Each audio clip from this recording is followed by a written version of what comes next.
Hello friends, मैं हूं अमित कुमार और आप देख रहे हैं मेरा YouTube channel concentric mindset.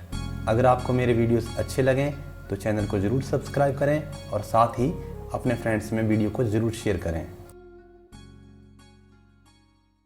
A state highway leads to the foot of a tower. A man standing at the top of the tower observes a car at an angle of depression of 30 degree which is approaching to the foot of the tower with a uniform speed. 6 seconds later, the angle of depression of the car is found to be 60 degree. Find the time taken by the car to reach the foot of the tower from this point. तो ये आपका question है कि एक state highway है, वो एक tower के फुट की ओर जाता है। A man standing at the top of the tower, एक आदमी जो टावर के टॉप पे खड़ा है वो एक कार को ऑब्जर्व करता है which is approaching to the foot of the tower with uniform speed, जो कि एक समान गति से, यूनिफॉर्म स्पीड मतलब एक समान गति से किसको अप्रोच कर रही है, फुट ऑफ द टावर। और एंगल ऑफ डिप्रेशन बन रहा है यहाँ पर 30 डिग्री, जहां से वो आदमी कार को देख रहा है वहां से एंगल ऑफ डिप्रेशन कितना बन रहा है कार का, 30 डिग्री। 6 सेकंड लेटर, 6 सेकंड के बाद the angle of depression of the car is found to be 60 degree. 6 second के बाद जो एंगल ऑफ डिप्रेशन है कार का वो 30 डिग्री से बढ़कर 60 डिग्री हो जाता है। तो यहाँ पे पूछा गया है कि find the time taken by the car to reach the foot of the tower from this point. तो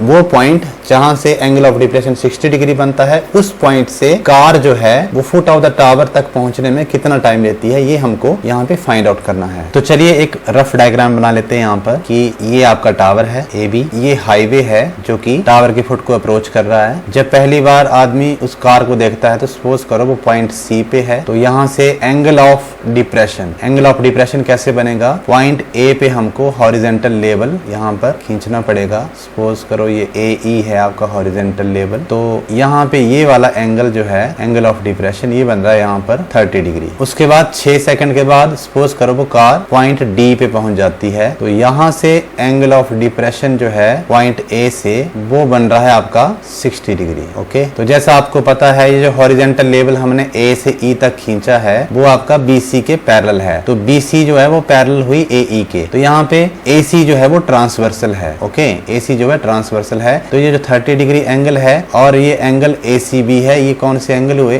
अल्टरनेट इंटीरियर एंगल, तो ये इक्वल होंगे। सेम कंसेप्ट यहाँ पर भी अप्लाई होगा। ये जो आपका एंगल ऑफ डिप्रेशन बन रहा है यहाँ पर EAD 60, तो ये किसके बराबर होगा, ये आपका एंगल ADB के बराबर होगा, क्योंकि यहाँ पर AE पैरेलल है BC के और AD यहाँ पे ट्रांसवर्सल हो जाएगा। तो सेम कंसेप्ट जो है वो यहाँ पर भी अप्लाई होगा। तो चलिए शुरू करते हैं। Let height of the tower AB is equal to H units. H units इसलिए बताया क्योंकि यहाँ पे ना तो गाड़ी की स्पीड बताई है कि किलोमीटर पर आवर में है या मीटर पर सेकंड में है, ना ही टावर की हाइट बताई है कि सेंटीमीटर में है या मीटर में है, तो हमने इसको हाइट मान ली हमने यहाँ पे H यूनिट्स। यहाँ पे यूनिट कुछ भी हो सकती है, सेंटीमीटर भी हो सकती है, मीटर भी हो सकती है। And CB is the highway. CB क्या है, यहाँ पर हाईवे है जो कि फुट ऑफ द टावर की ओर जा रहा है। Now when the car was at point C, the angle of depression from point A to C is 60 degree. That is angle EAC is equal to 30 degree. जब car जो है point C पे थी तो एंगल ऑफ डिप्रेशन जो point A से बन रहा था EAC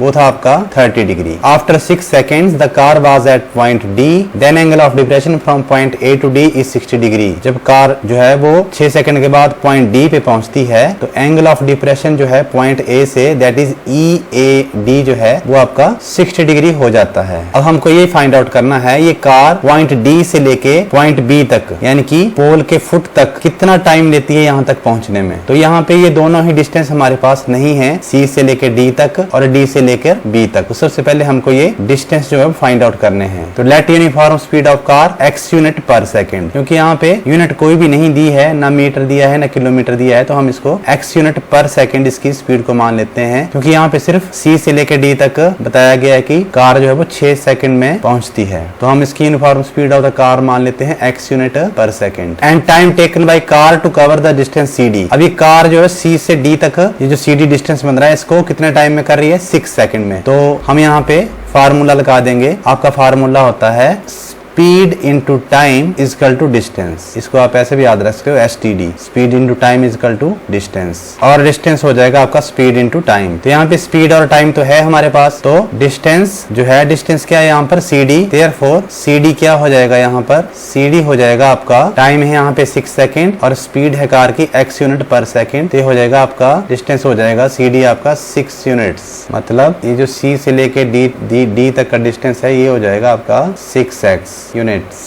ओके अब कार जो है वो C से लेके D तक तो 6 सेकंड में आ रही है, लेकिन D से लेके B तक, मतलब जो डिस्टेंस BD बन रहा है, उसके लिए हमें नहीं पता कि कार कितने सेकंड से ले रही है। तो हम मान लेते हैं यहाँ पे कि let the car takes T seconds to cover the distance BD। तो हमने मान लिया कि D से लेके B तक जो डिस्टेंस BD बन रहा है, उसके लिए कार जो है वो T सेकंड ले रही है। देन डिस्टेंस, सेम फार्मूला वैसे ही, स्पीड इंटू टाइम। तो ये डिस्टेंस क्या है यहाँ पे डिस्टेंस है आपका BD, तो ये निकल जाएगा, स्पीड है आपकी x और टाइम है आपका T, तो ये हो जाएगा आपका TX यूनिट। मतलब D से लेके B तक आपका बन गया ये distance TX। Okay now angle ACB equal to angle EAC, जैसा कि ऊपर यहाँ पे बताया गया है, ये दोनों बराबर होंगे। क्यों? क्योंकि EA और BC जो है पैरेलल हैं, तो आपका AC ट्रांसवर्सल हुआ, तो ये एंगल ACB और EAC ये आपके अल्टरनेट इंटीरियर एंगल्स हुए। ये हो गए आपके alternate angles as EA parallel BC। And also angle ADB भी आपका EAD के बराबर हो जाएगा 60 डिग्री, क्योंकि ये भी आपका अल्टरनेट इंटीरियर एंगल है as EA parallel BC। Same reason जैसा कि ऊपर दिया।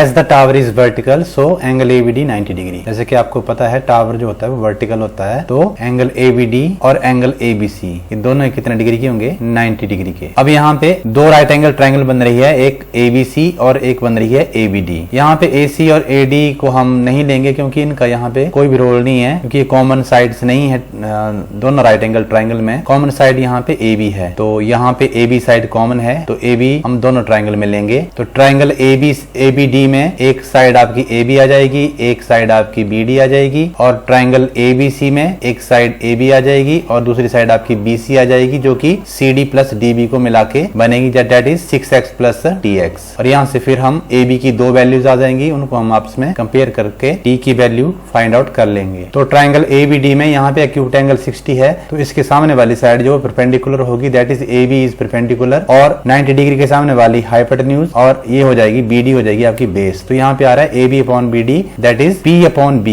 वो हो जाएगा आपका tan थीटा। तो यहाँ पे थीटा 60 डिग्री है, तो tan 60 डिग्री। तो AB हमने यहाँ पे H यूनिट माना है, और BD आपका TX है, और tan 60 होता है आपका √3। This implies H is equal to TX multiplied by √3। इसको हम इक्वेशन नंबर 1 मान लेते हैं। Now in right angle triangle ABD, AB upon BC is equal to tan 30, क्योंकि ट्रायंगल ABC में एक्यूट एंगल 30 है, तो इसके सामने वाली साइड AB परपेंडिकुलर होगी और BC आपकी बेस। तो P अपॉन B क्या होता है आपका tan थीटा, तो यहाँ पे थीटा जो है 30 डिग्री है। This implies H upon BC। अब देखो BC जो है वो आपका CD प्लस BD के बराबर है, और tan 30 होता है आपका 1 अपॉन √3। तो this implies H upon CD है आपका 6x प्लस BD है आपका TX is equal to 1 upon √3।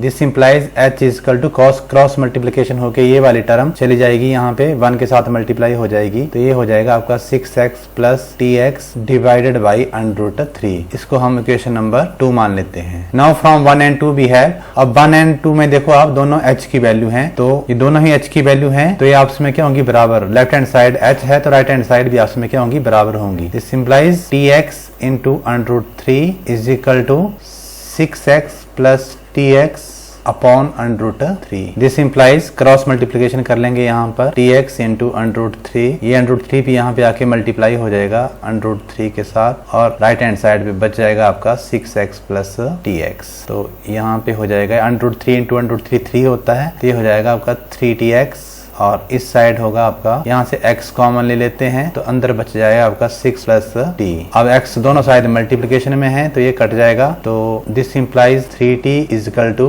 6 plus t। This implies 3t minus t left hand side पे आके माइनस हो जाएगा, इस साइड राइट हैंड साइड पे 6 बच जाएगा। This implies 2t is equal to 6। This implies t is equal to 6/2, that is 3। तो t की वैल्यू यहाँ पे आ गई 3। Therefore time taken by car to cover the distance BD is equal to 3 second, क्योंकि हमने वहां पे t सेकेंड्स माने थे, तो t की वैल्यू आ गई यहाँ पे 3 सेकेंड्स। ओके।